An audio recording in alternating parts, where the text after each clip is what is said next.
పూర్వం కళింగ రాజులు ఆంధ్ర రాజుల మధ్య యుద్ధాలు జరిగేవి. Totally agree brother.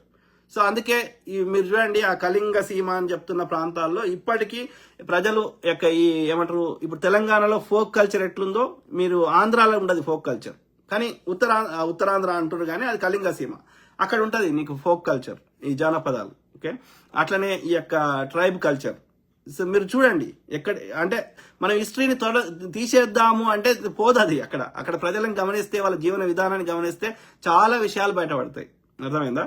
ఈ ఛత్తీస్గఢ్ కానీ, లేకపోతే జార్ఖండ్ కానీ, లేకపోతే ఒక్కొక్క ప్రాంతంకి పోతే, సో ఇప్పుడు అక్కడైతే ఎక్కడ ఛత్తీస్గఢ్ అనుకుంటా, అక్కడైతే వాళ్ళకి అసుర్ అని పేరు ఉంది. వాళ్ళకి అసుర్ ఇంటి పేరు.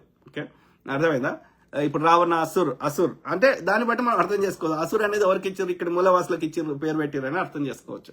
సో ఆ విధంగా సో ఆ కళింగ సీమ అనేది ఒరిస్సాకి కల్చర్ కి దగ్గరగా ఉంటుంది.